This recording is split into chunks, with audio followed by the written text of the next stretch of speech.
Yo, what's up, Broncos country? How's it going today, guys? So today we are back. Today we got a special guest, Carl from MHH. Carl, thanks for coming in today, man. Appreciate it.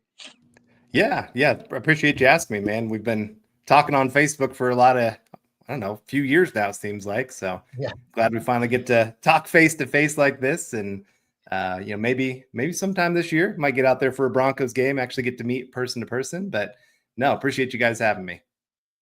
Oh, we appreciate you having you on, man. We appreciate you making the time for us. So let's just jump right into it. So, Carl, I wanted to get your take on this. What was your reaction to the news that came out this week about the whole Russell Wilson wanting like a 7-year, $350 million fully guaranteed deal with that coming out, all the reports of that coming out? What was your initial reaction to that?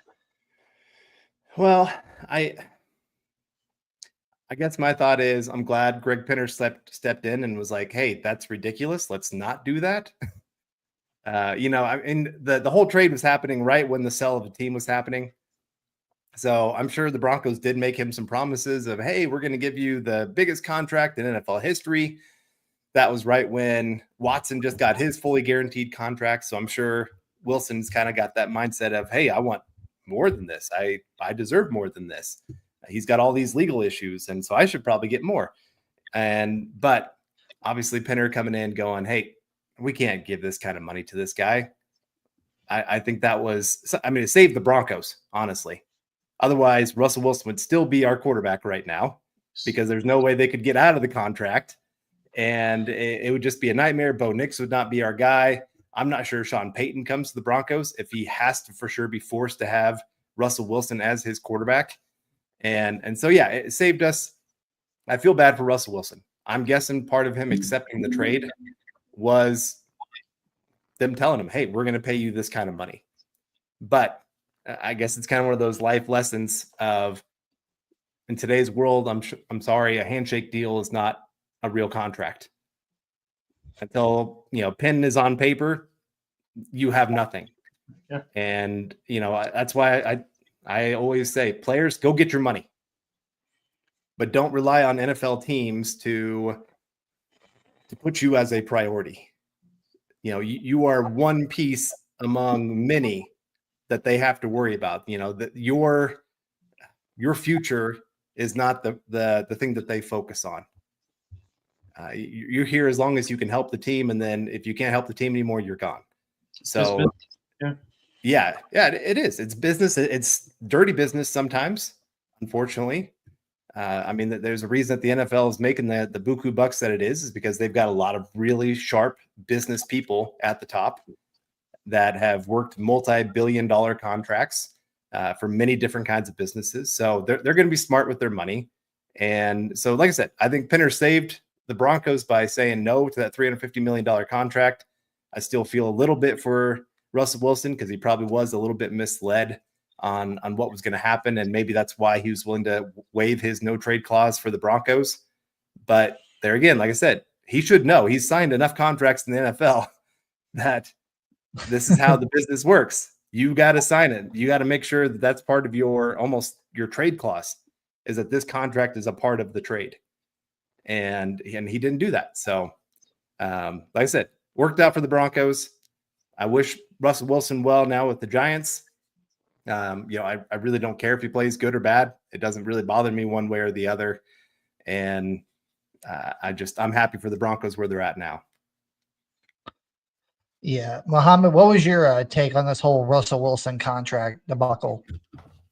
Honestly, Eddie, it made me sick to my stomach to just hear that. Like, basically, the Broncos were kind of held hostage because you knew that the Broncos been looking for a quarterback all this time. So now it's your chance. You're going to come in, you're going to ask for this guaranteed money. And from the sound of things, it sounds like George Payton was about to give him that contract. But like Carl said, I'm glad Greg Penner actually stepped in and said, no, we're not doing this deal. Do I feel bad for Russell Wilson? I'm sorry, I don't, because I still think that he took a lot of money from the Broncos. I mean, I guess a deal is a deal. He was expecting certain thing and it didn't happen. But at the same time, what did we get in return, right? God, I'm glad that did not happen because everything you're saying, Carl, it would, yeah, I don't think Sean Payton would have came. I think he'd still be our quarterback, would still be in the life of suck, basically. So I'm glad it didn't happen. But hey, like you said, man, I wish him nothing but the best, but away from the Broncos, I don't even want to think about it. I've just moved on with like Bo Nix and but yeah, man, definitely we dodged a bullet. I'm glad that did not happen. I'm glad it's in the past. Yeah, my initial reaction to this whole thing is like when we traded for Russell Wilson, because I know Russ, he had a no trade clause in his contract, from the Seahawks. Like he got to pick where he wanted to go. I figured whenever the deal was struck, the trade for Russell Wilson between the Seahawks and the Broncos, I thought the contract was already set in place. Like I thought his agent would be like, hey, we want this contract in place before we agree to get traded, come to the Broncos. That was my initial thought. Like that's usually I thought how these things go is like, okay, the player is going to have a contract with the team already worked out before the trade even goes through, because the player's not gonna be like, okay, yeah, I'm gonna get traded to this team that I get to pick, but then you guys ain't gonna pay me what I want. But I guess that wasn't the case, because if it was, then I think Russ would still be the quarterback, because he's like, well, unless you give me this fully guaranteed $350 million deal, I'm not coming to the Broncos. And honestly, George Paton should be thanking his lucky stars that this did not go through. Because honestly, if it did, and the Walton Penner Group did come in after, the trade went through and the contract went through, and then the Walton Penner Group comes in, takes over the team, I honestly don't think George Paton's even here. Nope. Like, with the contract he gave Russ initially, like, there was some wiggle room to get out, and we did get out of it. Yeah, we took a record dead cap hit, but, it wasn't like the Watson deal where you couldn't get out of it for years. You were able to finagle out of it. So, and thank God for Penner. Like, smart businessman. Do not give Russ that money. Like, honestly, at the time, whenever it went through, I didn't want them to give Russ the money. I'm like, they should have just traded for him, brought him in and just let him play at least a year or half a year. Let him play 7-8 games. And if he looks good, then you can give him a contract extension. But they literally gave him that contract extension, the one they gave him, before he even played it down for us. And looking back on it now, like, hindsight's 2020, but man, I really wish we even gave him the contract we gave him. But you're right, Carl. If Russ does get that $350 million fully guaranteed deal, Sean Payton's not our head coach. He's not. We don't have Bo Nix. We don't have Sean Payton. We probably got like a Schottenheimer, like what the Cowboys have, a freaking no-name, nobody-wanted head coach here coaching, and we'd still have Russell Wilson. We'd still have what, probably about another 3, 4, maybe 5 years left of the Russell Wilson debacle? Heck no, I'll pass. So thank God for Greg Penner, but I want to get your thoughts on this, Carl. Do you think, I already said what my thoughts were, but do you think if this $350 million fully guaranteed deal went through, like if it actually happened, do you think George Paton's still here? Maybe, just because the Broncos wouldn't have much choice. That there wouldn't be another GM wanting to come to the Broncos, knowing that they have this weight or an anchor that's just pulling the entire organization down, because you've got the trade price, then you've got the contract price. You just can't really build a roster. So what GM wants to step into that position? It's kind of like the Saints this year. They're kind of stuck. Do you fire your GM who's gotten you into this place? Well, who's going to come in and say, yeah, I want this. I want a team that is $100 million every year, having to figure out how to rework contracts every single time just to get to a zero balance kind of thing. And so I think he might have been able to keep his job just because of that. But beyond that, he was almost fired because of Sean Payton. Like he was very much on trial. Sean Payton had to figure out, he gave him a year and said, hey, prove to me that you deserve to have your job. The Penner Group had given Sean Payton full kind of power in that situation. I mean, the real hierarchy in Denver is Walter Penner Group, Sean Payton, George Payton. George Payton is at number 2 on this list. He's not even close. Sean Payton does have the power here. And thankfully, they were able to get their relationship to work well. They're both great football minds. George Payton, as long as he's not really handling the contracts, I'm pretty good with him. He does pretty good with the draft. He does a pretty good job, I think, selling the team. I think he's a well-spoken guy. So, I mean, I don't mind him one bit. There's, like I said, the Russell Wilson situation. I mean, we're in hindsight, so it's a little bit easier for us to be in this kind of place and saying, oh, man, that is so stupid what they did. But at the time, I think all of us were desperate going, you know, we've been having these horrible quarterbacks. I mean, when we're having to try to convince ourselves Joe Flacco is in his prime when he's here in Denver, or Trevor Siemian, you know, I remember he had that one great game against the Bengals on the road where he threw 4 touchdowns. And there were people writing articles saying, oh, sign this guy to a 5-year contract. He's our future. Like, come on. One great game. And this is what we're going to. I mean, that's how desperate we were. Drew Lock is another one that people were just so desperate to think he could be the next great quarterback, when it was pretty obvious the guy showed zero growth. Like, he had a rocket arm. He could fit some balls into places that nobody else could. He could have a great game. But the idea of, in the NFL, to really make it, you've got to be consistent week in to week out. You know, that's what makes Patrick Mahomes so great, is you know what you're getting every week. You know, Tom Brady, Peyton Manning, all those kind of guys. And so that was a nice thing about what we saw with Bo Nix this year, is we started seeing that growth in him from week to week. We got to see more consistency showing up from one game to the next. And so you hope that he can continue down that path. But anyway, back to the original conversation here with George Paton. No, I think he probably would keep his job, but not because he was performing well, but more because they just couldn't bring anybody else in. Mohammed, what are your thoughts? Do you think George Paton would still be here if that contract would have happened with Russell Wilson?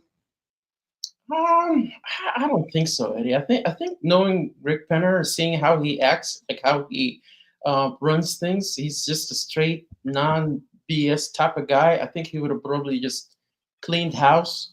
Like Carl said, it's probably going to be hard to get a GM to come in. Maybe get like a new GM and like an assistant GM, somebody who's trying to get to that next step, bring in and just start building. But probably be handicapped, really, Eddie. But I don't think he would have kept him. You know, it would have been just like too bad for his, you know, his record. So I don't think he would have stayed.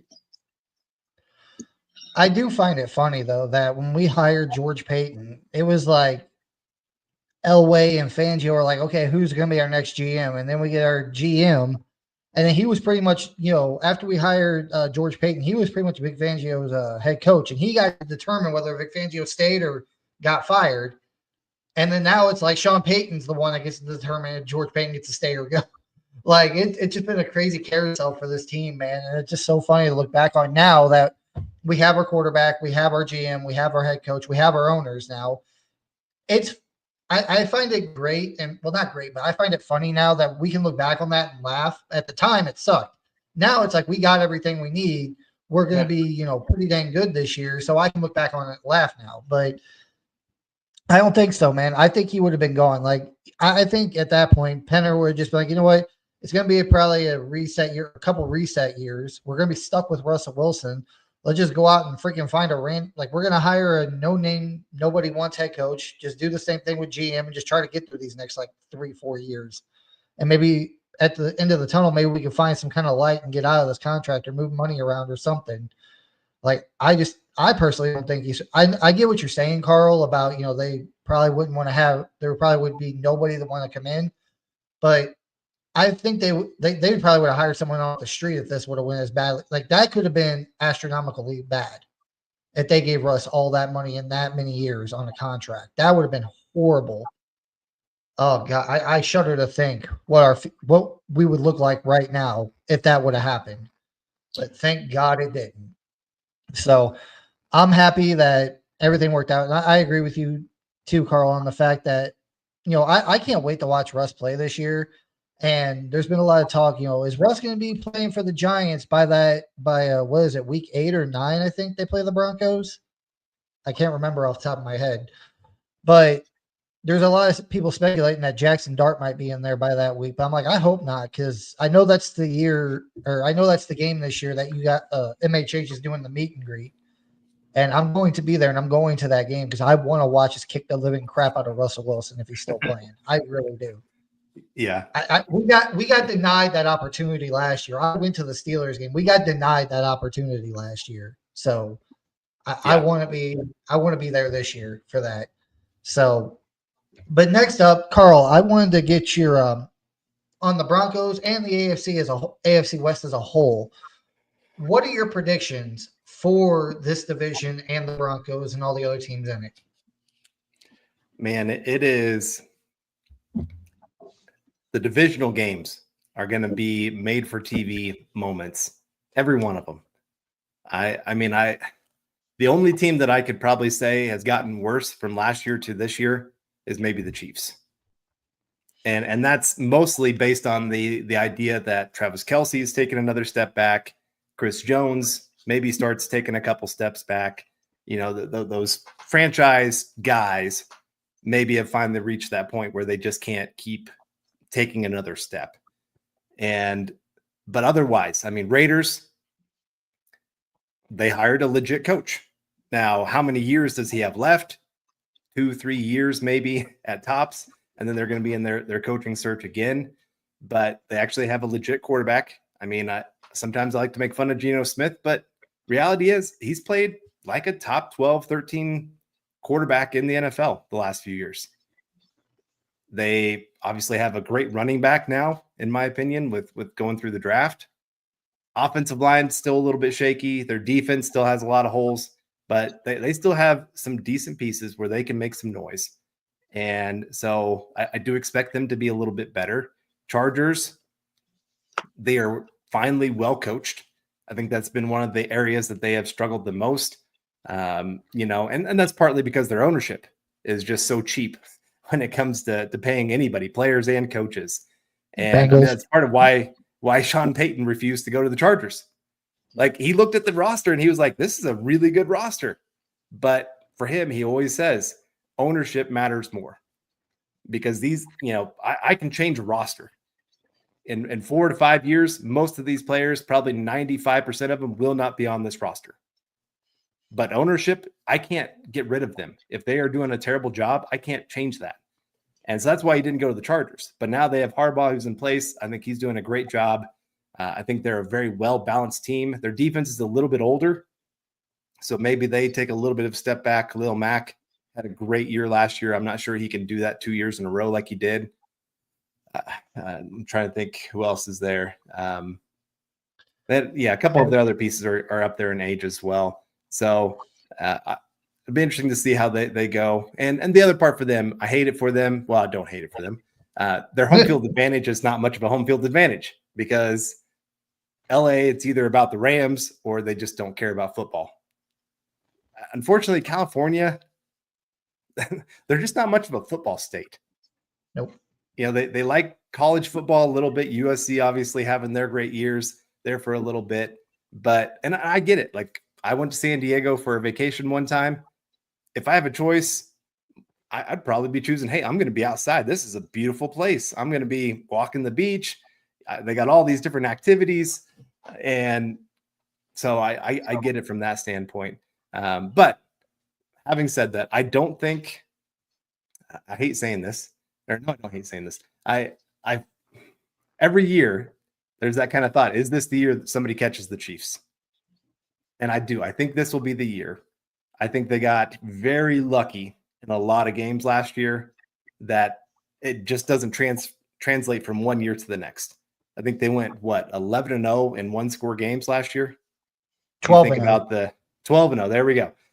You think about that Broncos game with the blocked field goal. Like, I'm sorry, that doesn't happen very often. That you just catch that kind of break where you see a little hole. And then, I mean, part of that's coaching. They saw a little something they could maybe take advantage of, and they used it at the right time. But still, I think they're going to take a little bit step back. I think they're probably going to be more of like a 5 or 6 loss kind of team. So 11 or 12 wins.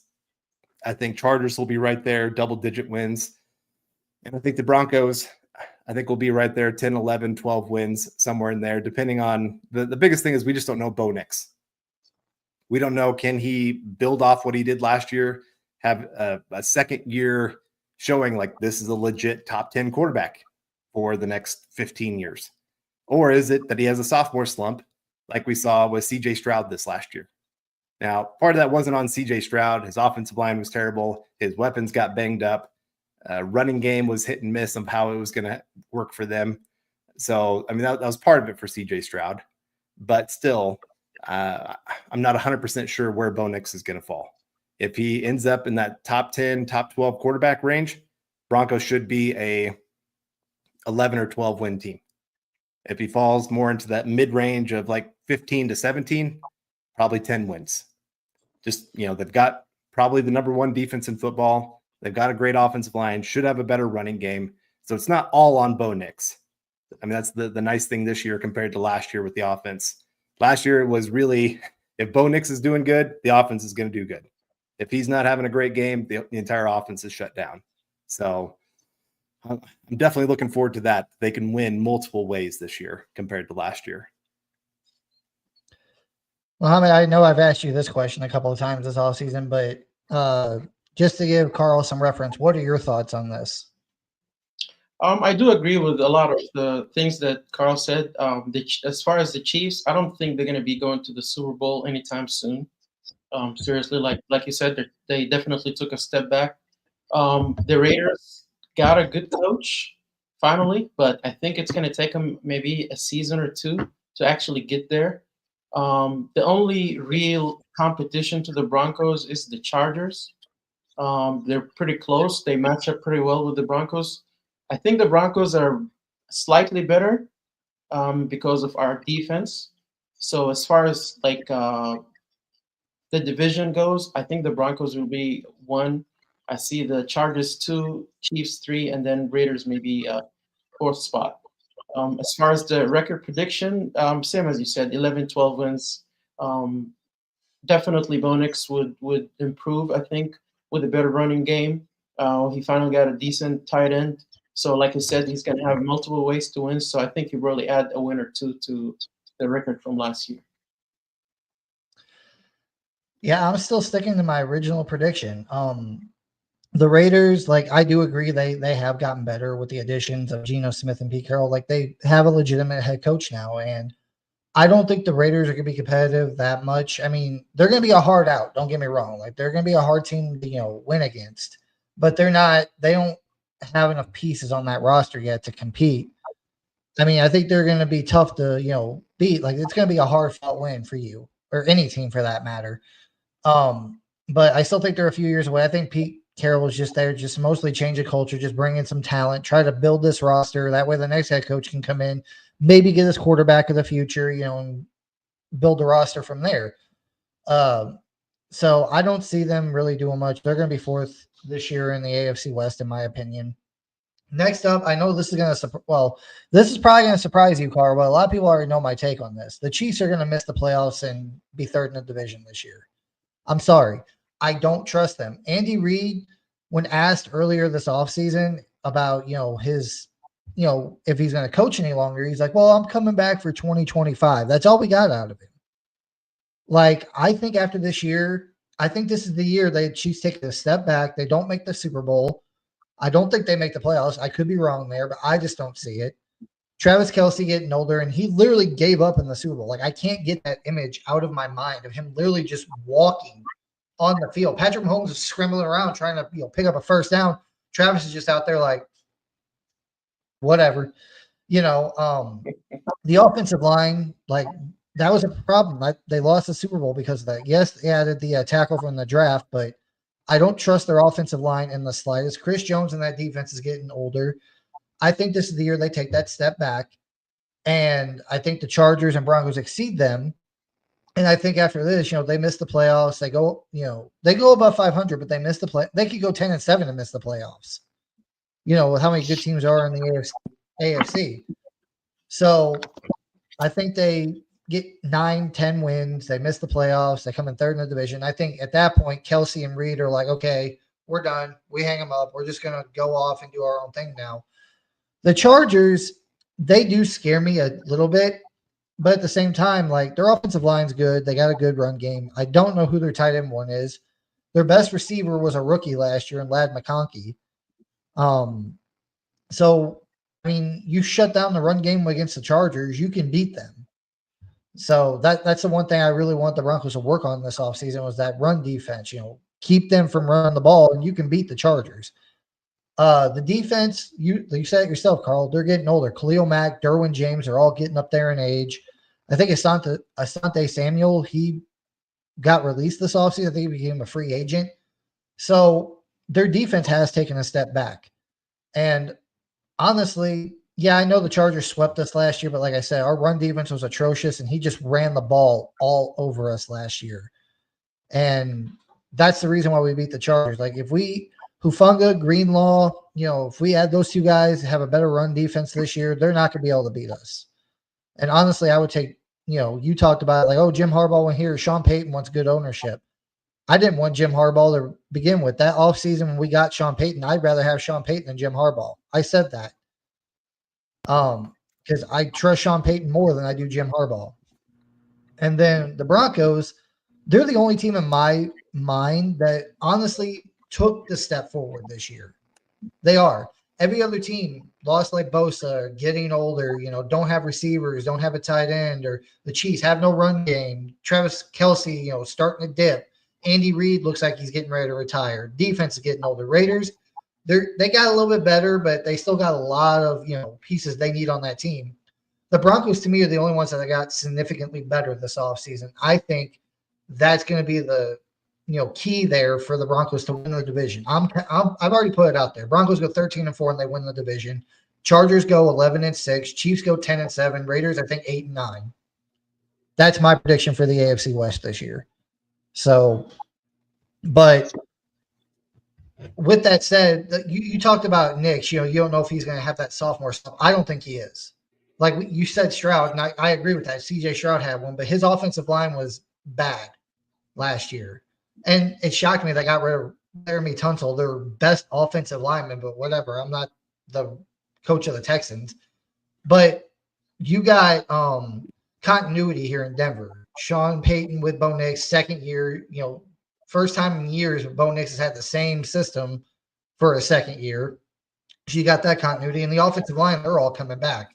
You got the same 5 guys on the offensive line as last year. So I think that people undervalue that, in my opinion. So I think that right there is all that stuff together is going to keep Bo Nix from having that sophomore slump, in my opinion. So, but next up, I wanted to get this. Like some stuff came out this past week about they did projections of each player, each quarterback. How many yards, how many touchdowns, how many interceptions they're going to have this year.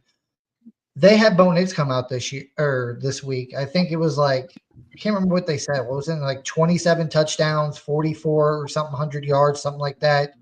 What are your thoughts on that, Carl? What do you think Bo Nix's stat line is going to be this year?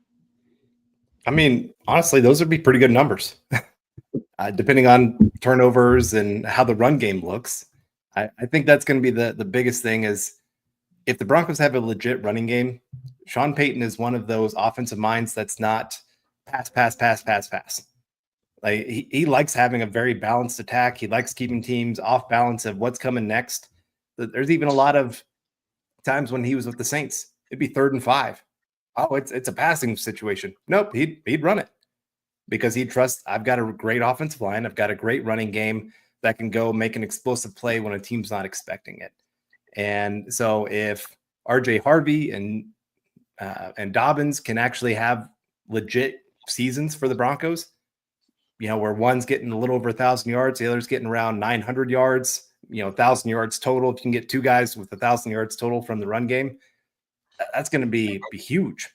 And so it could hurt Bo Nix's numbers, whereas touchdowns could be down, where Dobbins is a great red zone threat to go actually score touchdowns.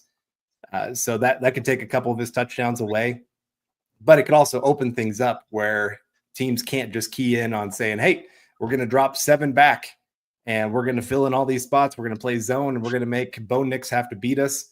And we don't think they have the weapons to do it. You can't do that anymore. So like I said, if they have an actual legit running game, I could see him being right there around 4,000 yards passing, 25 to 30 touchdowns again, depending. Are you counting that as just passing touchdowns or total touchdowns? I think that was just passing touchdowns. Passing I touchdowns. think they gave him like 4 yeah. or 5 on the ground. Right. And that's what I expect. You know, his legs are a weapon for sure, but you don't want to overuse that because it opens him up to injury. I mean, we saw last year he did get hurt. He had, I think he had a vertebrae that was broken at some point during the Raiders game, and we did see that affect him a little bit. 3 of them. There we go.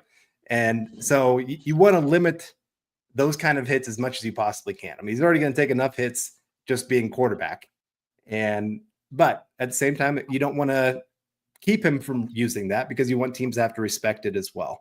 So I think a good stat line for him would be, like I said, right around 4,000 yards, 25 to 27 passing touchdowns, another 4 to 5 on the ground. And you add maybe 300-400 yards rushing for the season. That would be an incredible season. I would expect that to equal, like you said, that 12, 13 wins, if that's what our offense is looking like. And then you add in a legit running game that maybe puts up around 2,000 yards rushing for the season. That's a top 10 offense.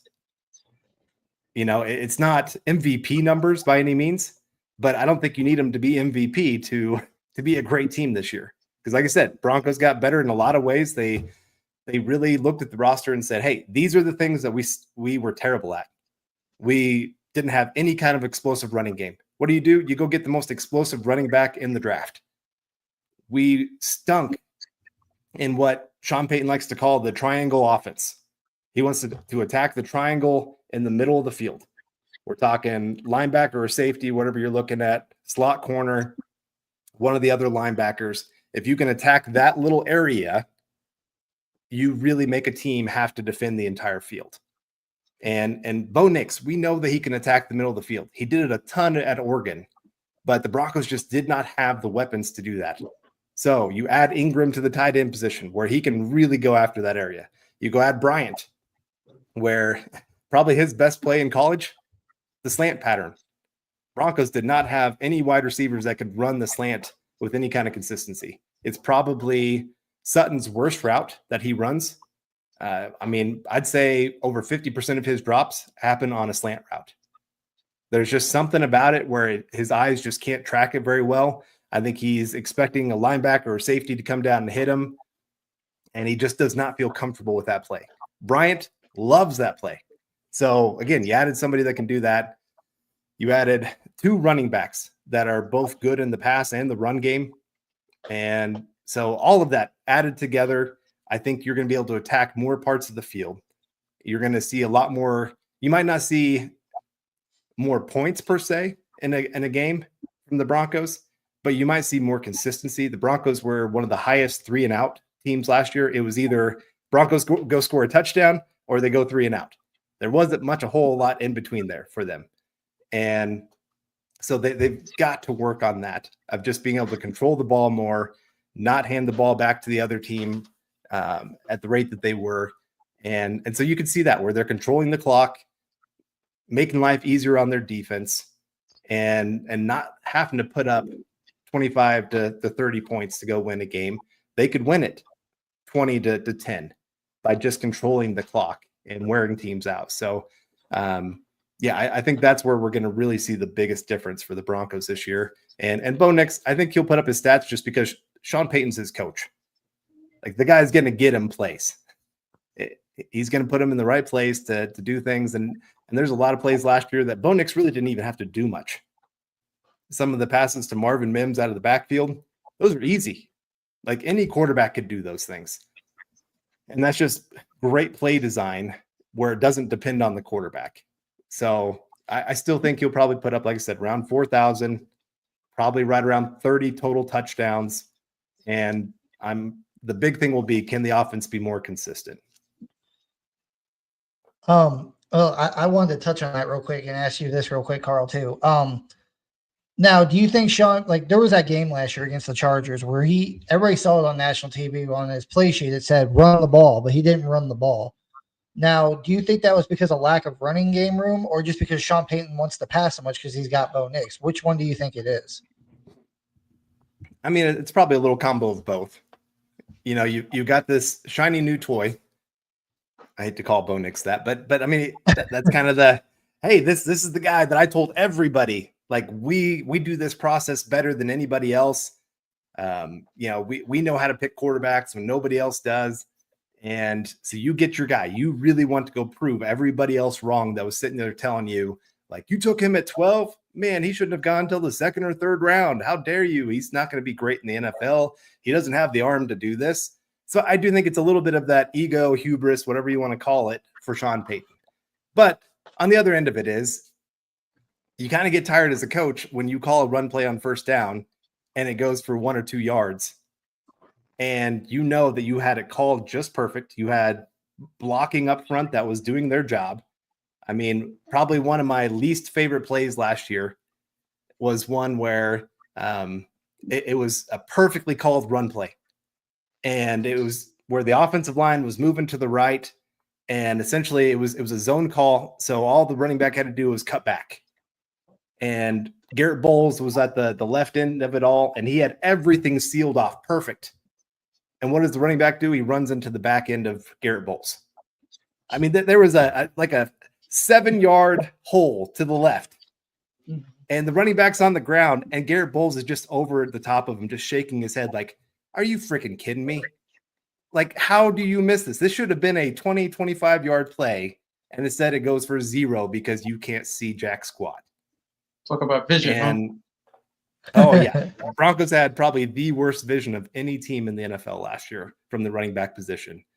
And so it just, those kind of plays as a coach, when you're watching that going, we had it, but this running back screwed everything up. 10 guys can do their job perfect, but that 11th guy messes up and the entire play can be blown up.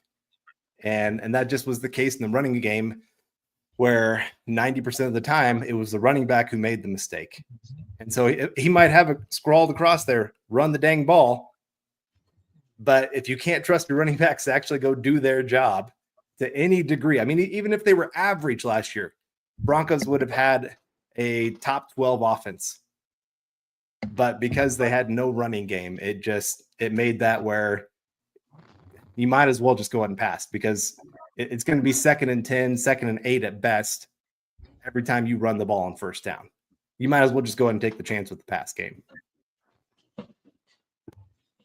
Yeah, it just kind of scared me, because I feel like I just don't want Sean Payton, because I saw this article the other day. It said Sean Payton's going to get trigger happy and want to just throw the ball and not run it. And that kind of scares me. I'm like, no, Sean, if you got the running backs now, please just run the ball. Make it a little easier on Bo Nix, instead of trying to throw it all the time. And that kind of leads into the next thing I want to talk about, like the expectations for the offense and defense. Last year, the offense averaged like 25 points a game. I saw an article the other day that said they got the Broncos averaging about 28 points a game this year. And it's a field goal difference, only a field goal more. And the defense in itself, I think they only allowed like 18 points per game or something like that. And that was with a defense that was good, but now you got a defense where you got Hufanga, Greenlaw, and you added Barron to it. Like, this defense could be even more better, only maybe allowing 15 points per game, and the Broncos offense can average about 28 points per game this year. But with all that said, Mohamed, what's your thoughts on that? The running of the ball, and what's your expectations for Nix and the offense and defense? Carl, I'll get yours in a minute. I forgot to ask you about the offense and defense. But Mohamed, what are your thoughts on that? I think the numbers they said about Bo Nix, I think they're fair. Could be a little bit, it could be as far as they are, it could be a little less, because we have a running game. Especially if the running game actually pans out. Might take a few games, but I think it will get there. Now, as far as Sean Payton, I think it's going to depend on the game. Some games he might run the ball more, depending on what the defense is doing. But he tends to have this thing, I want to pass it, I want to throw a touchdown, all that. But I think he proved his point. And I think, to Carl's point earlier, I think Sean wanted to let the NFL know, oh, this is the quarterback he said I should have waited. Look at him now, throwing touchdowns and doing all this crazy stuff. But I think this season it's going to be a little different. We have a running game. We have an actual tight end that Bo Nix can rely on. So I could see Bo Nix not running as much because he was rushing a lot.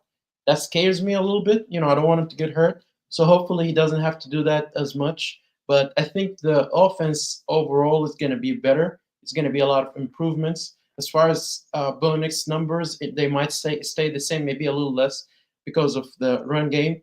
But I expect the offense to be a little better. The defense, oh my God, what it was last year, and we added Hufanga and Greenlaw, especially if Greenlaw is healthy. Watch out! I'm thinking maybe number one defense in the NFL. If everybody is healthy, fingers crossed. I mean, we've improved in everything.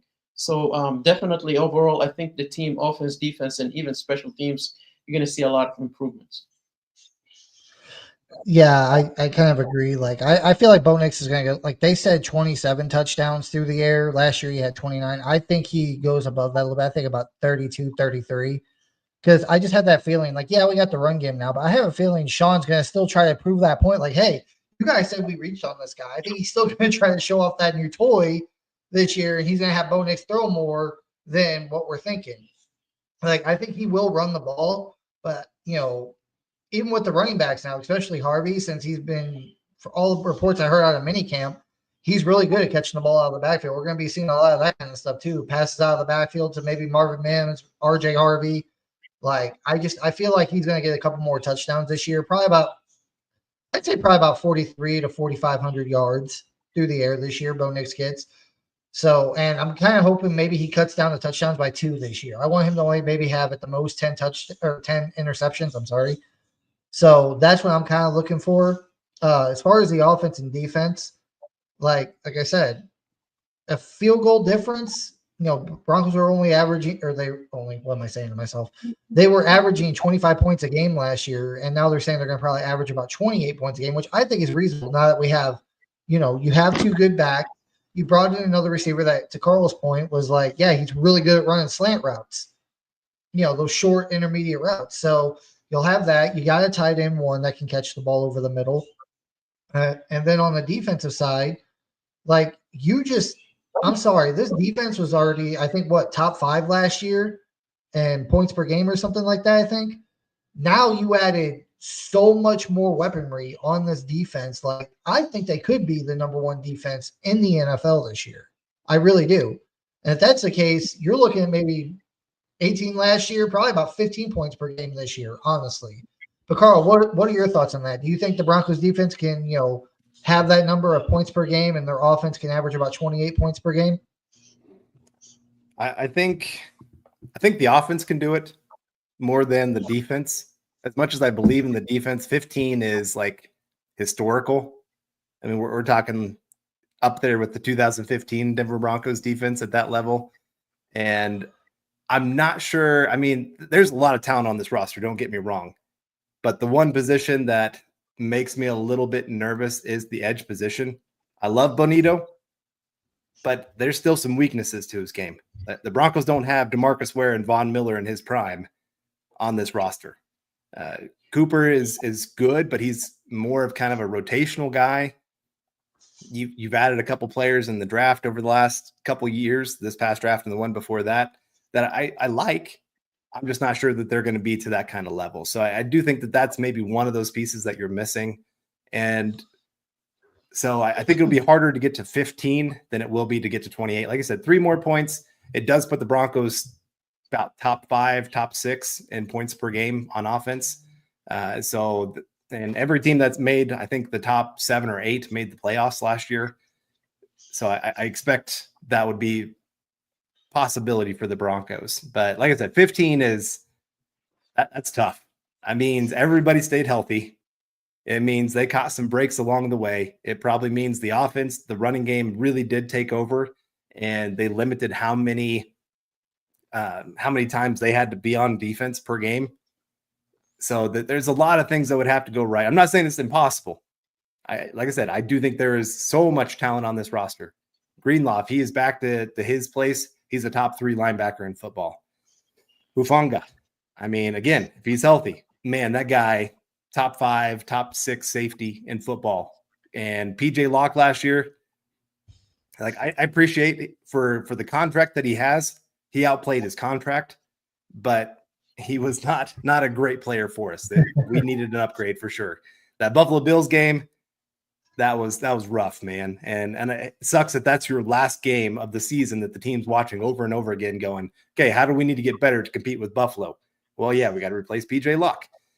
Defensive line wise, I think my other big worry there is every one of them had pretty much career years. Do we expect them to play at that level or better again this season? That's going to be tough. Zach Allen having 1,000 snaps for the season, that is tough to see again. Like, you don't see defensive linemen out there on the field that much on a regular basis. So there's, like I said, I still have some questions about the defense. They should be great. Top 3, easy. Probably top 2, top 1. If everybody stays healthy, I don't think that's a big question. And I don't think their sack totals are going to be as much, but I think we could see a few more turnovers, which will be a big part of what could help the offense get to that 28 points, where they have some shorter fields. They got a few more opportunities that weren't there last year. And I do think the offense last year, you look at the first 4 or 5 games there, the offense stunk it up. This year, you don't expect to have that 4 or 5 game ramp up to get to where they could be good. Thankfully, they should be from day one hitting the ground, ready to go. Got most of the same pieces from last year. The ones that are gone are ones that you wanted gone. Like there's nobody from the offense that we lost, and you're going, crap, how are we going to replace that? Like Javonte Williams, good luck in Dallas. Have fun. That doesn't bother me one bit. Tight end position, all of you, whatever. If you're gone, I don't care. But no, I do. I expect the offense to be a little bit better. 28 points is definitely within reason. If Bo Nix takes another step, if he's a top 10 quarterback, we could be talking an offense that's scoring right around that 30 points per game, being a top 2-3 offense. But that's Bo Nix taking another step. I don't want to be complete homer here. I'm excited for this season, but I'm trying to have a little bit of cautiousness because one great season with a lot of young players, they got to show that they can do it consistently. But I do believe in this coaching staff. I do believe in Bo Nix. I keep talking about the sophomore slump, but then I watch his wife posts on Instagram all the time. And so I follow her because she's mostly posting about her husband. And so they'll be on vacation and he's sitting there watching film as they're on the plane ride over. This is the time for him to be relaxing. And he's going, nope, football. This is my life. And so when you see that kind of commitment, when you hear players talking about that, of Evan Ingram going, hey, this is why I came to Denver. This guy, Hufanga, talking about the same thing. Like, we watch this kid. We watch how he's working, how we talk to players in the locker room that, DJ Jones, that's been around this kid for a year, and he's saying this kid's legit. I take the word of those kind of guys very, very big in my book. Especially when Evan Ingram picking between Justin Herbert or Bo Nix, and you pick Bo Nix over Justin Herbert, who is a top 7 quarterback, that means you believe this guy could easily be not only top 10, but maybe even top 6, 7 quarterback in football. Man, you just gave me goosebumps, Carl, saying our offense could possibly be just a top 3 offense. Dude, I think Broncos country would have a stroke if that happened. We've been so inept on offense for a decade. So if they're even a top 5 unit, dude, I think all of Broncos country would be they would take that in a heartbeat. They would. Yeah. But I think most of them would have strokes if they saw that kind of numbers. Yeah. But, I think my big thing would be, I would love to watch, I don't know what show he's on, but Nick Wright. I think he would short circuit. I think he would finally break. Just be like, I can't do this anymore, because he has stood on the table and said, I know this kid is not going to be good. And I shouldn't say half, a third of the reason that I want Bo Nix to be good is just to make him look silly and have to be on there going, oh, Broncos got themselves a quarterback. Oh, the Broncos are a really good team. Oh, crap. Chiefs actually have some competition. Maybe they won't be the best team in the AFC or the AFC West this year. So that's, like I said, a third of the reason that I want to see Bo Nix just dominate is to make that guy have to eat his words. I'm right there with you. The fact that he said Bo Nix wasn't good, and if he does turn out to be, and also the fact that if say the Broncos are a top 3 or top 2 or offense in the league, and Chiefs are not in front of them, like they're like 6 or 7 or something. Like the fact that Bo Nix is a good quarterback that Nick Wright thought wasn't possible, and they're better than the Chiefs offense. You'll be able to watch it in real time on TV. His brain going like this, short circuiting on live TV. You'll be able to see it because he hates the Broncos so freaking much. He hates them more than the Chargers or Raiders. And Oh yeah. if that happens, dude, I'll tell you, I'll videotape myself laughing at the TV. Like that will be the funniest thing to watch. Like that, like every year, whenever the Chiefs lose, I want to watch the next day show of Nick Wright because I want to watch him make every excuse in the book of why the Chiefs lost for whatever reason. So that would just make my life, honestly, just seeing that. But moving on to the next thing. I saw this in an article too. I read an article and I actually watched it on a show this past week. I can't remember what show it was. It might have been Breakfast Ball with Mark Schlereth. That who do you think at right now, or maybe in the future of the season, who is the face of this franchise? Is it Sean Payton or is it Bo Nix? Carl, what's your take on this? I think it's Sean Payton. And I don't think it's actually all that close right now. Just like Bo Nix has got a big name. Don't get me wrong. But Sean Payton, even when Drew Brees was with the Saints, I still think Sean Payton was more the face of that franchise. You know, the guy that turned them around from fans wearing brown bags on their head because they were that pathetic to Super Bowl champion. And Sean Payton's just such a big personality. You could see it last year and even the year before. Like Russell Wilson was a big talking point, but Sean Payton made sure everybody knew he is the guy. It's not Russell Wilson. He doesn't get to call the shots. He doesn't get to have his own office in the building. He doesn't get to bring in his own training staff and his own camera crews and all those kind of things. This is my team.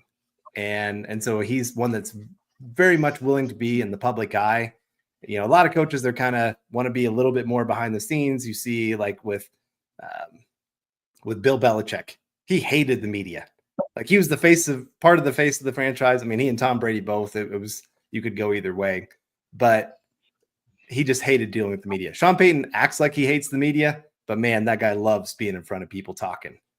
And so I think at least for another couple of years, Bo Nix has to prove it. He has to prove that he belongs in this league long term. Sean Payton's already proven that. Everybody knows Sean Payton's a really good coach. I think, who was it that just put out an article and had Sean Payton as the number 2 head coach in football? Yep, I saw that. And yeah, so plenty of people recognize like this guy knows what he's doing, and he's got staying power. Bo Nix has to prove he's got that staying power, and I still even think after that, like if Bo Nix proves that he's good, it's all the more just going to solidify Sean Payton. For a while there, people were kind of like, well, it's all about Drew Brees. That's the only reason that he's recognized as a good head coach. If Bo Nix becomes great, it's like, okay, he's done it twice now with guys that nobody else wanted. You know, Drew Brees, I know he's a Hall of Fame quarterback, but when he was released by the Chargers, that there was one other team that maybe wanted him in the Dolphins, but even there, they wanted stipulations built into the contract to protect themselves from his injury. Where the Saints were the only team that said, yep, you're our guy. You're coming here. Come help us win games. And then turned him into, like I said, a Hall of Fame quarterback. So I think, like I said, Bo Nix becoming great just solidifies the legend of Sean Payton even more. Mohammed, what are your thoughts? You think Nix or Payton are the face of this franchise? Oh, it's definitely Sean Payton. I mean, just the transformation he did with the Broncos is incredible. I mean, he comes into a team, you know, where it was just a complete mess. And within a few seasons, we're back to the playoffs. We have a franchise quarterback, a pretty good defense. The offense is getting better. It's going to take a lot from Bo Nix to actually overshine and maybe winning a Super Bowl. That'd still be a Sean Payton thing, but definitely Sean Payton. He's definitely got a big personality. But hey, I'm happy. I mean, the fact that Sean Payton didn't want to go to the Chargers, that was easy. You got everything established. You got a quarterback. He chose a challenge. That just tells you anything you wanted, you needed to know about Sean Payton. So it's definitely Sean Payton. I agree right now. Sean Payton is like, I see where you guys are coming from with, if like Sean Payton, Bo Nix turns out to be that guy, Sean Payton's proven he could do it twice with Breeze and Nix, or if he wins the Super Bowl with Nix, that is Sean Payton. That is both him and Nix.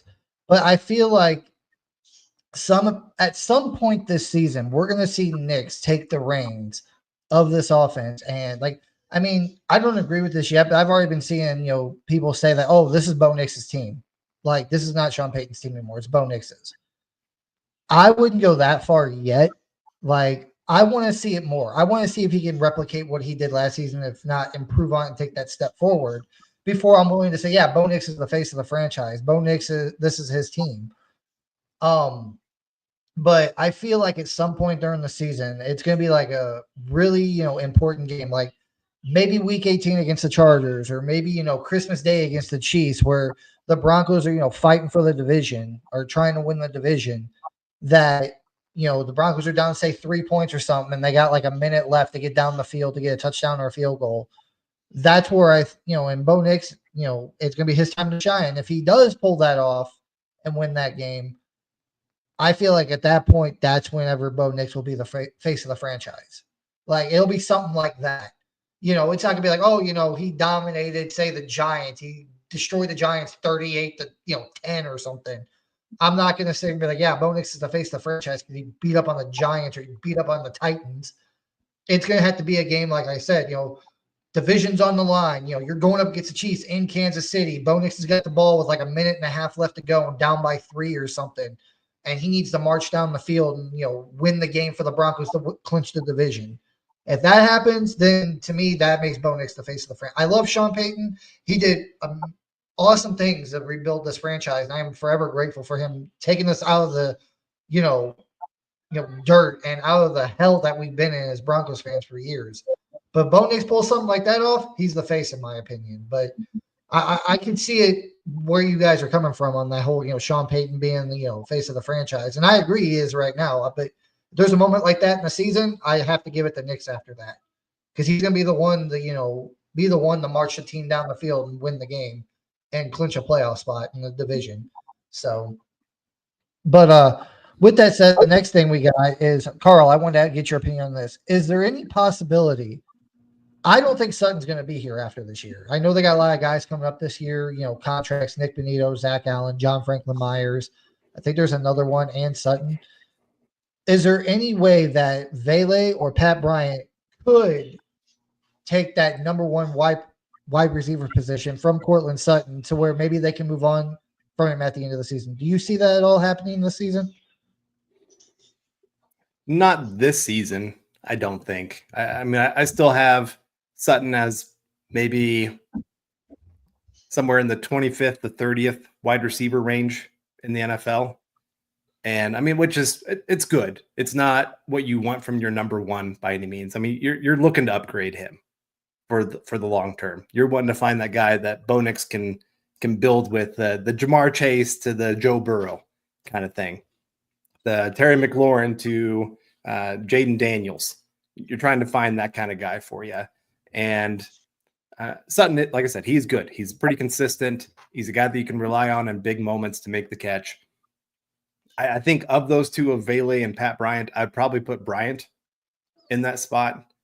I think he's got just a little bit more to his game to be that true number one, where he can beat press coverage a lot better.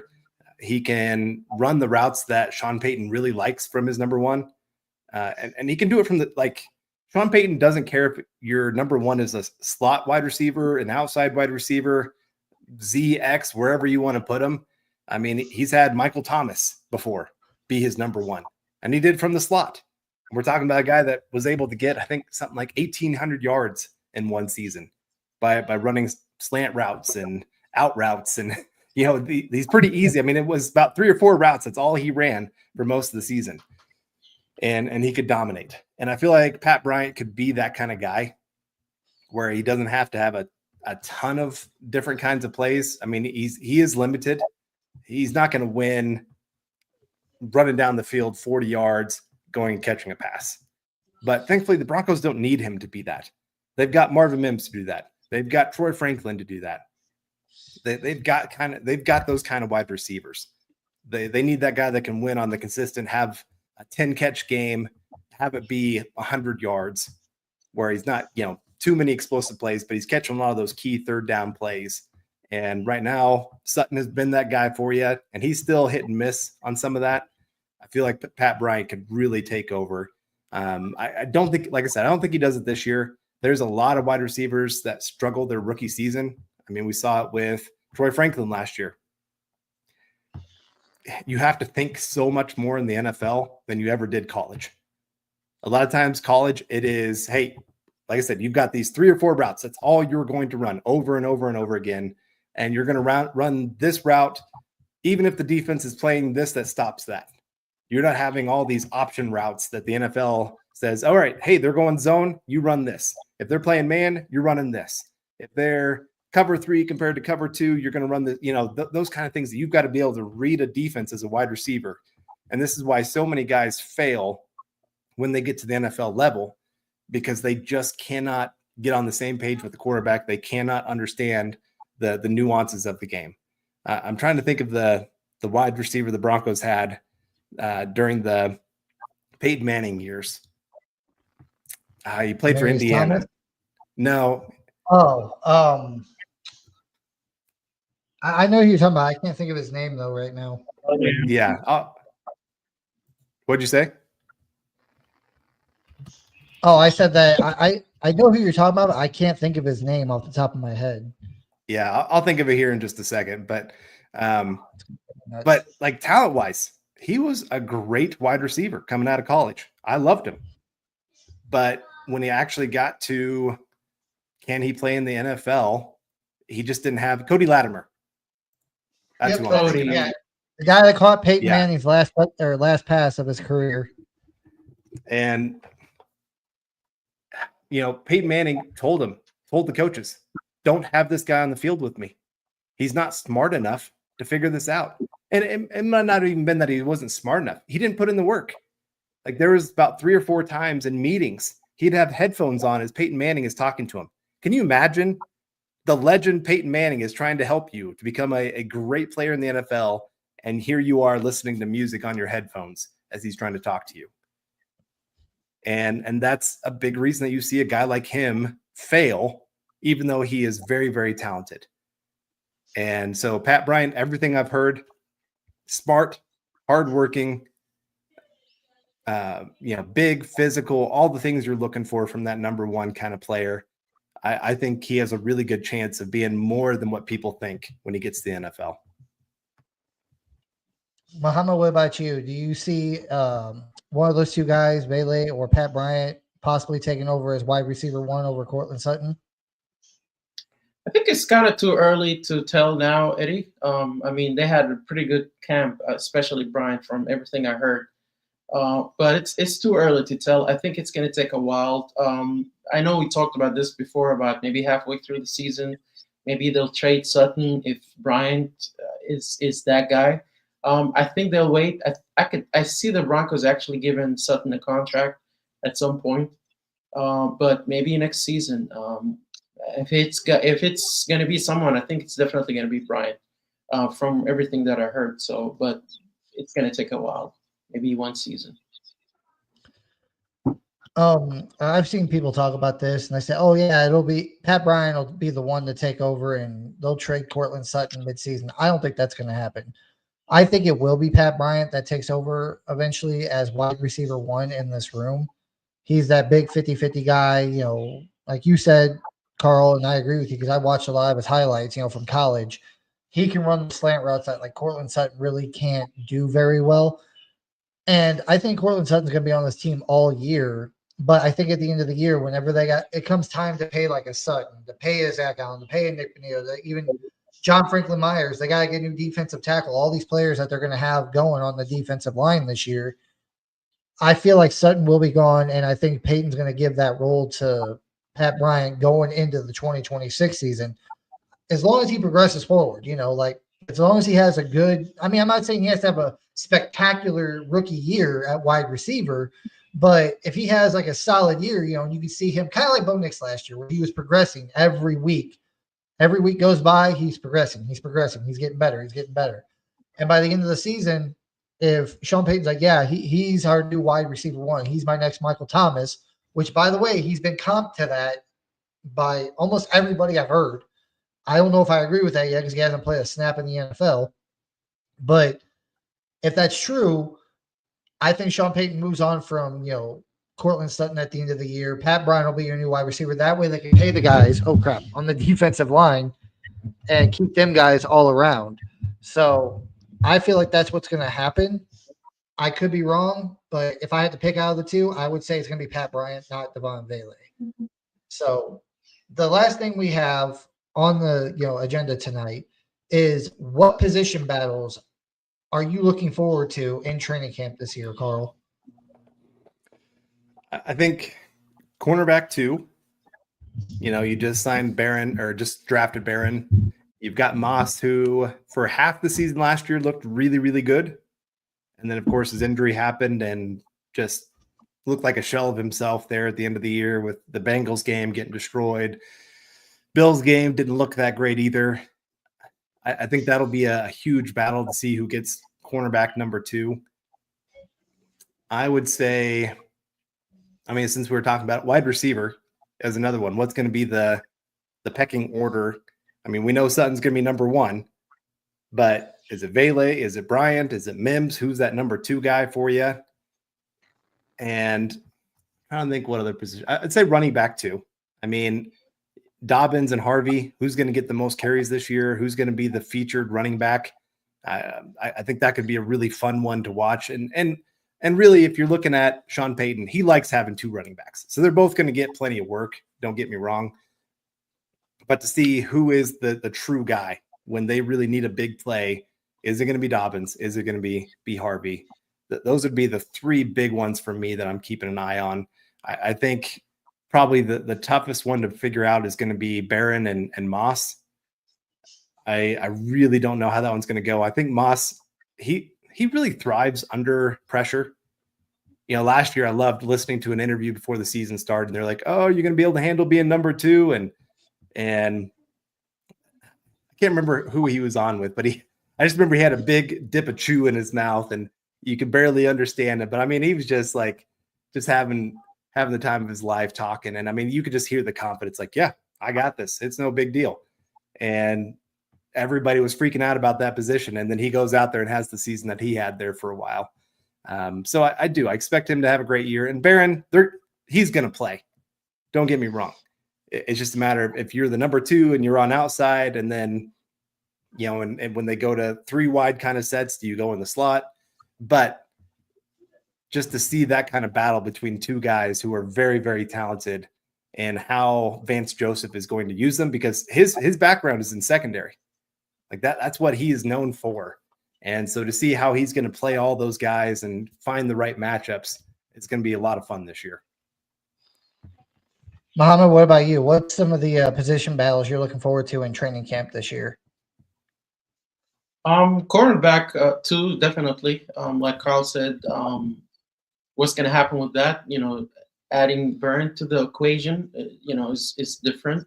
Riley Moss, is he going to come back from that injury? Is he going to be back? Is he going to be back to where he was? Definitely a good problem to have with the cornerbacks.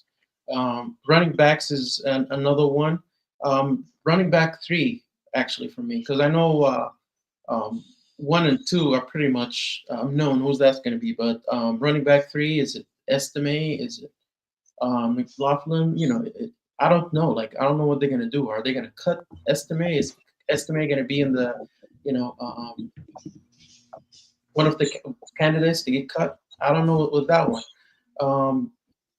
But yeah, definitely I would say running back, cornerbacks, wide receiver, as we spoke. How is that going to play? It'll be very interesting to watch. Yeah, corner is a big one to me too because I've heard a lot. Like everything I've heard about Barron is that he's going to play the slot. Like he's going to be taking over for McMillan because Moss and Sertan they're the locks at outside. And I've never said that. I'm just like I don't know. Like is he going to play in the slot or is he going to be playing on the outside? Because the slot you got Jaquan McMillan. Before you got Barron, you had Jaquan McMillan in the slot. And then on the outside, like when Riley Moss went down, of course, we saw what Levi Wallace did, which was horrible. So glad he's not a Bronco anymore. But then you had Chris Abrams-Drain, who I think played pretty solid. Like, I don't know, man. Like, I'm not saying that he's gonna be in the slot, Barron, but I feel like if they're gonna have a competition to cornerback too, with Riley Moss, why not Chris Abrams-Drain? Like, give him a chance. Like, you drafted him last year. He played pretty solid. If Riley Moss is not the guy, or if, he took a step back from his injury or whatever the case may be, I would put Chris Abrams-Drain out there. And then, fail safe if, Chris Abrams-Drain is not, if you see in camp and preseason that he's not the guy, then you can put Barron in cornerback too. I just don't know what they're going to do at that position with Barron. I don't know if he's going to be outside or if he's going to be in the slot. I have no idea. I can't wait to see that battle throughout camp. But the biggest one for me, like running back, I understand too. It's mostly that third spot. Harvey and Dobbins, they're locked in at 1 and 2, 1A, 1B, in my opinion. So it's going to be either Estime, McLaughlin, Beatty, or who's the other one? Watson, I think it was. Was the other running back? I can't remember off the top of my head. Yeah. But the biggest one I'm looking forward to, it's not even a starting job. It's the backup pass rushers. Like you got Benito and Cooper, of course, you're one, they're both your starters on the outside. But then you got Tillman, you got Q Robinson, you got Jonah Ellis, and then the other guy that they from undrafted from Missouri. What was his name? I can't remember. I can't remember his name off the top of my head, but apparently all those guys. Who? Johnny Walker Jr. Yeah, Johnny Walker. Yeah, that's the one I'm thinking of. But you got all these guys, your backup pass rushers. Like typically, like you carry 4 outside backers, maybe. There's talks about them carrying 5. But it's like, who are you going to cut? You're going to cut Tillman, you're going to cut Ellis, Q Robinson, Walker, or who was the last one I mentioned? God, there's so many of them. I can't keep track of all their names. But who are you going to keep? Like, there's so many. Like, that position to me, that's the one I'm really, really eager to watch. I'm so excited. I cannot wait for that. I think there's only one preseason game this year. I'm going to try to go to it. And if I can get some tickets, like, by the way, those sold out quick for training camp this year. There's only 800 of them. I tried to get one. The queue was just like glitched out. I couldn't get a single ticket. But if I get a chance to go to training camp and preseason this year, I can't wait to watch the pass rushing group out there this year. I really can't. Yeah.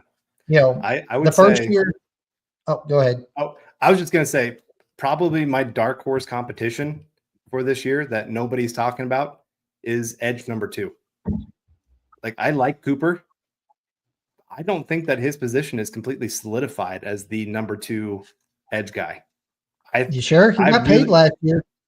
He got paid, but that was early in the season. And I can tell you from people I've talked to, the Broncos are kicking themselves a little bit with that contract. I mean, it wasn't a terrible contract, but it's one as the season went on, he didn't perform as well as he did earlier in the season.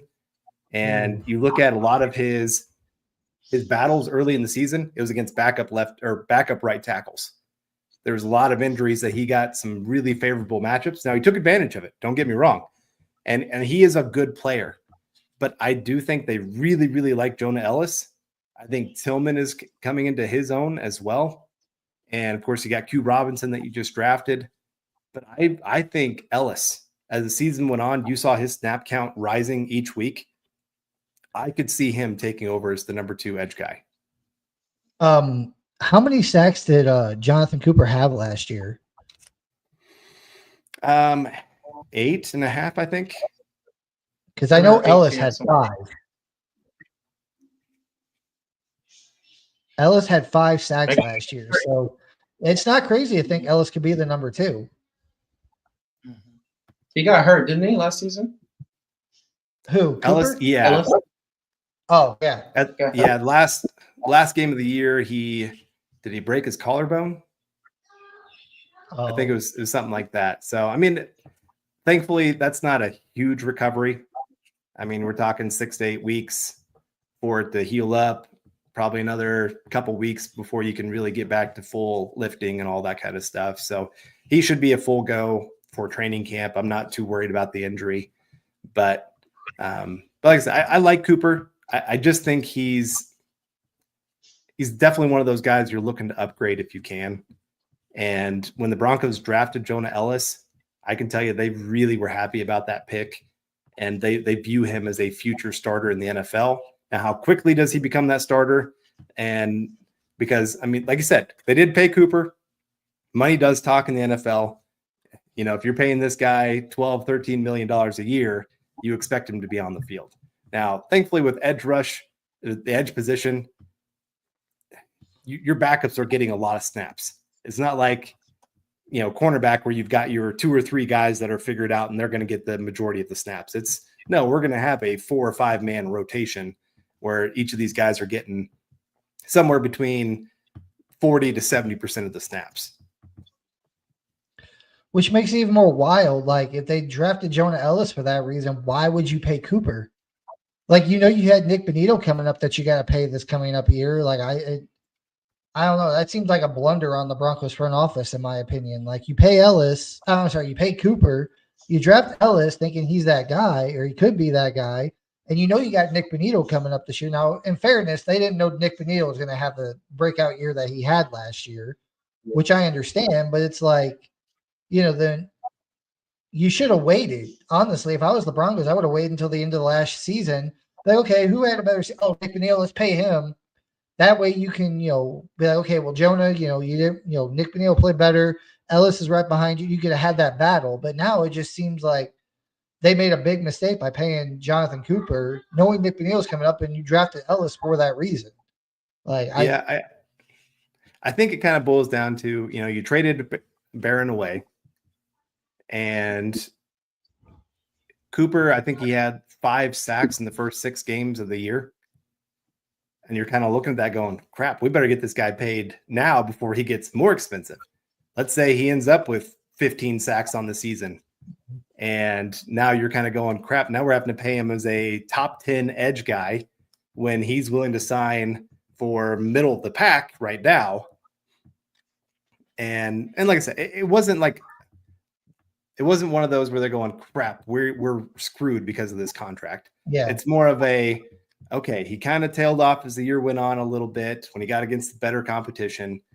We have these other guys that we really like. Tillman, they really, really like him, especially when you're talking about trying to improve the run defense.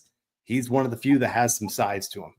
Bonito, that was a struggle for him. There was a lot of plays, especially against the Bills, where he got caught trying to sneak inside and he gave up the edge.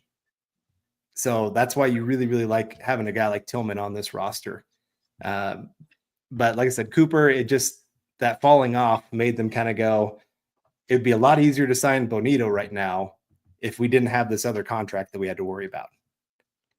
I think Bonito's contract would be done right now. And I think part of their delay on him is because they're going, we signed Cooper a little too early. Maybe we do wait to see if Bonito can do this for half a season more, where he still stays at that same level of second or third team all-pro kind of player. And I don't blame him for that. I'd rather have to pay a few extra million per year and wait to make sure that this is the guy than pay him too early and then go, crap, they're not actually to that level. Yeah. What do you think that means for Zach Allen? You think he'll get paid before the season or after the season? I think he gets paid before the season. I think he's one of those guys, they want to get done. He's only, 26, 27 years old? Yeah. It feels like he's been in the league forever. But yeah, he's still right there at that age and he's proven. Like, he's done this multiple times. It's not like you don't know that he can play at this kind of level. He's done this now for the Broncos for 2 years. With Arizona, he was a very, very good player. J.J. Watt bragged about the guy when he played with him, saying that he's going to be a future star. So you know that he is one of those guys that works well with Vance Joseph. They know what they have in him. Nick Bonito, they still don't quite know what they have in him. Like, we know he's a great pass rusher. He had a lot of incredible game-changing plays last year. But at the same time, a lot of his sacks happened when what's called garbage time. Yeah. Where it's, I think what qualifies as garbage time is when a team is up by double scores. It would take 2 scores to get back into it, kind of thing. The odds are like 98% or less that you're going to be able to come back and win this game. And that's when a majority of his sacks happened last year. I think about half of them. So you want to see a guy that can make the impact sack. I mean, think of Von Miller. He was that game ender for you. You knew when you needed a sack, he had the right kind of play. He would be setting something up all game long that, I'm going outside, boom, inside move on a big third down. Bonito's got to show that he can become that kind of guy, that he sees the full picture of the game going on and really sets something up to win in a big moment. Yeah, I couldn't agree more. Like, hopefully Zach Allen's my number one. I hope they pay him first, and then they figure out what to do with Bonito, and the rest of the defensive line, honestly, because as we know, pretty much everybody on the defensive line, JFM, DJ Jones, Zach Allen, they're all due after this year. And Zach Allen's my main priority to get signed. At least keep him on the defensive line, then you can figure out the rest later. But that's it for us tonight, though, guys. Carl, appreciate you coming on and talking to us, man. Yeah. It's been a lot of fun, man. A lot of knowledge. You're very knowledgeable, and it's been great. No, but for everybody, no problem, man. I really appreciate it. We'll have to do it again sometime. For everybody out there, please like, comment, subscribe on this video. Also hit that bell notification so you know when we go live. And Carl, can't wait until the season starts, man. Hopefully I'll get to see you this year at the meet and greet. I'm planning. I told my wife that I was going this year, and my kids all were like, "I'm coming too." I don't think that's going to happen. Usually meet and greet gets a little bit more crazy than probably little kids should be at. Not saying don't bring your kids, but no, it is. It's a good time. Hopefully get to see you there, Eddie. And it's been really good to finally actually not face to face, but through a computer screen, more so than Facebook. And Mohammed, it's always great to see you, man, and get to talk some football with you. Likewise. Nice having you, Carl. All right. Thanks again, Carl. We'll talk to you guys next week. Peace. All right, everyone.